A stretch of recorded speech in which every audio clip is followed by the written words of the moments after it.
సరే, ఇప్పుడు స్టూడియోలో కూర్చున్నప్పుడే ఒక మెసేజ్ వచ్చింది. అంబేద్కర్ జిల్లాలో ఆంధ్రప్రదేశ్లో ఒక చర్చిని రాత్రికి రాత్రే దుండగులు కాల్చేశారని. మొన్న చూసినట్లయితే భద్రాద్రి కొత్తగూడెం జిల్లాలో కూడా రాత్రికి రాత్రి ఒక చర్చిని కాలబెట్టేసినటువంటి పరిస్థితి.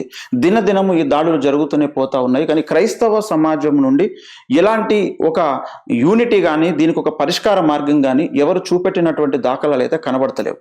మీరైతే ఇండియా ప్రజాబంధు పార్టీ నెలకొల్పారు, రాజకీయంగా ఎదుర్కోవడం కొరకు రాష్ట్రీయ క్రైస్తవ పరిషత్తును ఏర్పాటు చేశారు, క్రైస్తవుల యొక్క హక్కులను కాపాడడం కొరకు. మరి మీరు ఇస్తున్నటువంటి ఈ యొక్క పిలుపును లేదా మీరు చేస్తున్నటువంటి కార్యక్రమాలు సరైన పరిష్కారం అని అనేక మందికి కూడా చేయబడతా ఉంది. దాదాపు నిన్నటి దినంన ఒక 20,000 మంది క్రైస్తవులకైతే ఒక మెసేజ్ ఫార్వర్డ్ చేయడం జరిగింది. మరి ఓఫీర్ గారితో వచ్చి మీరు ఈ యొక్క విషయాలు డిస్కస్ చేసి ముందుకు వెళ్తే బాగుంటుంది అనేటువంటి ఒక ప్రయత్నం యథార్థవాది టీవీ ఛానల్ చేయడం జరిగింది సార్. సార్, ఈ విషయం పట్ల మీరు ప్రతిదానికి కూడా సమాధానాలు చెప్పున్నారు. అయినా సరే మరొకసారి మేము అడుగుతా ఉన్నాం. అసలు మొట్టమొదటి విషయం ఏంటంటే, క్రైస్తవులు క్రీస్తు తత్వాన్ని జీర్ణించుకోవాలి, ఇంకా జీర్ణించుకోలేదు సార్. నేను చాలా దుఃఖంతో, బాధతో, అయినప్పటికీ తప్పనిసరి పరిస్థితుల్లో ఒక విషయాన్ని నేను చెప్పాల్సి వస్తూ ఉంది. అదేంటంటే, బైబిల్ పట్టుకొని బోధ చేసే పెద్ద పెద్ద ప్రసంగికులు, సంస్థల అధిపతులు, సంస్థలను స్థాపించి అసలు క్రైస్తవ సమాజానికి మేమే కేర్ ఆఫ్ అడ్రస్, క్రైస్తవ సమాజంలో నాయకత్వం అంటే మేము నడిపించిందే క్రైస్తవ సమాజం అనే విధంగా ఎస్టాబ్లిష్ అయిపోయినటువంటి పెద్ద పెద్ద నాయకులు సార్, వాళ్ళ ద్వారా తరబీదు చేయబడ్డటువంటి చోటా నాయకులు సార్, వీళ్ళందరూ కూడా బైబిల్లో ఉన్నటువంటి ప్రధానమైనటువంటి క్రీస్తు తత్వాన్ని వదిలేసి చాలా దూరం వెళ్ళిపోయారు. ఇప్పుడు ఎందుకు ఇలాగంటున్నాను? ఇలాగ అన్నందుకు పెద్దలు చాలా మంది బాధపడవచ్చు, నా మీద కోపపడవచ్చు. పర్వాలేదు, నా మీద ఎవరిని కోపపడినా, తిట్టినా, ఇంకేమైనా వాడు దూషించినా అది నాకు ఆశీర్వాదమే అని నేను అనుకుంటాను. నేను ఇప్పుడు ఇలాగ అనడానికి కారణం నేను చెప్తున్నా సార్. ఇప్పుడు మనము యేసుక్రీస్తును పోలి ఉండాలని బైబిల్ సెలవిస్తూ.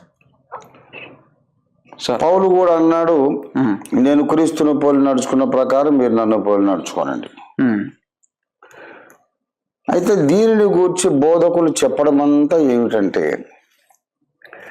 సిలువ మీద వేలాడుతున్న యేసును పోలి నడుచుకోవాలి.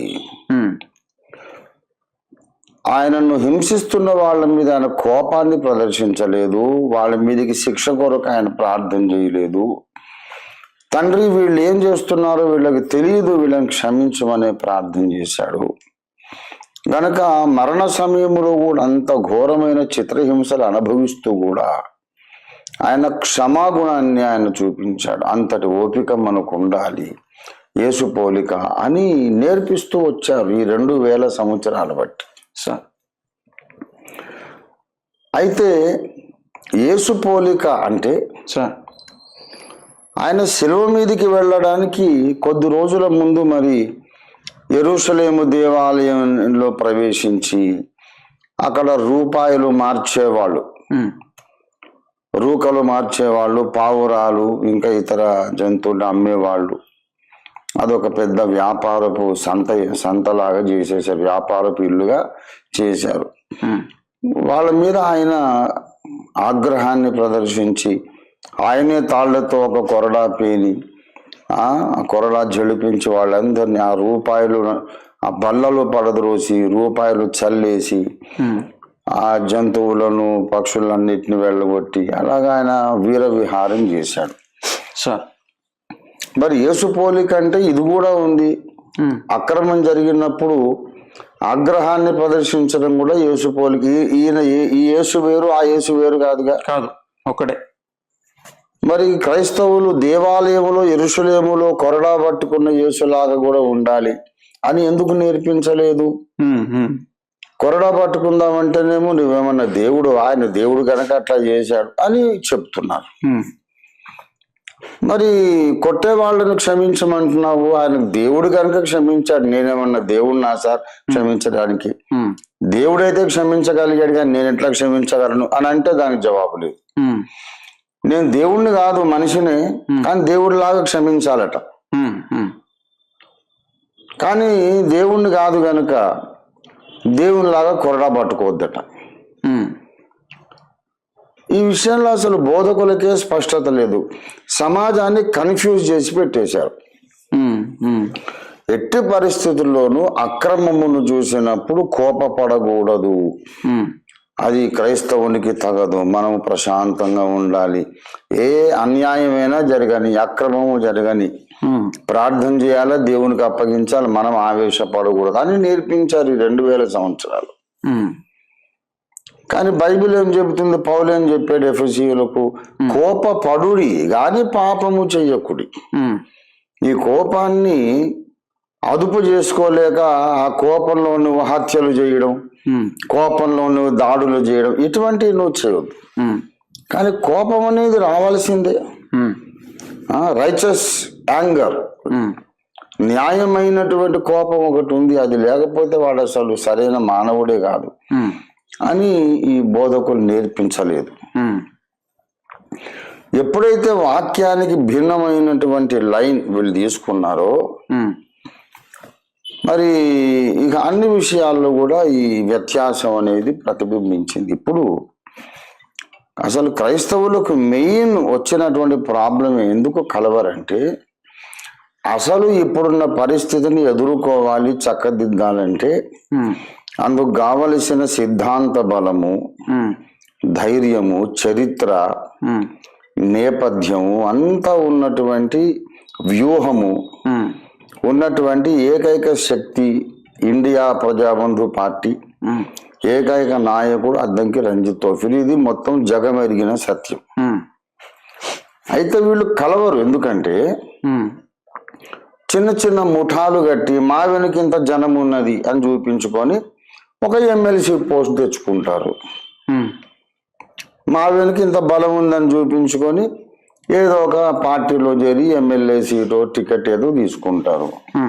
అంతేగాని అసలు సమాజానికి ఎదురు ఇది swimming against the reverse and currents, against the reverse, ఎదురు ఇది, గోదావరికి ఎదురు ఇదినట్టు సమాజానికి ఎదురు ఇది. మనం ఒక మార్పు తీసుకురావాలి, దాని కొరకు మనం ఒక రాజకీయ శక్తిగా ఎదగాలి అనే విషయం అసలు వీళ్ళకు కాన్సెప్టే లేదు. ఇప్పుడు నేను ఒక మాట అడుగుతున్నా, ఇండియా ప్రజాబంధు పార్టీ అనేది మొదలై ఇప్పుడు 6 సంవత్సరాలు అయిపోయింది. ఇటువంటి ఒక శ్రేష్టమైన ఆలోచన విధానము, నేపథ్యము, ఒక నాయకుడు, అసలు అందరూ ఎందుకు కలవాలో శాస్త్రీయమైన సశాస్త్రీయమైనటువంటి సైంటిఫిక్ బేసిక్ ఫౌండేషన్ అనేది ఒకటి చూపిస్తూ అసలు మీరు ఒకరినొకరు ద్వేషించుకోవడానికే సరైన కారణం లేదు, కలిసిపోవడానికి సైంటిఫిక్ రీజనింగ్ ఉందని చెబుతున్నటువంటి ఈ ఐపీబీపీ ఇండియా ప్రజాబంధు పార్టీ ఉంటుండగా కొంతమంది కొత్త పార్టీలు ఎందుకు పెట్టినట్టని నేను అడుగుతున్నా ముక్కుసూటిగా. నీ ఆశయం ఒకటే అయితే, దళితులను ఉద్ధరించాలని నీకు ఆశ ఉంటే, బహుజనులను ఉద్ధరించాలని ఉంటే, నీకు ఐపీబీపీ ఎందుకు సరిపోలేదని ముక్కుసూటిగా అడుగుతున్నా.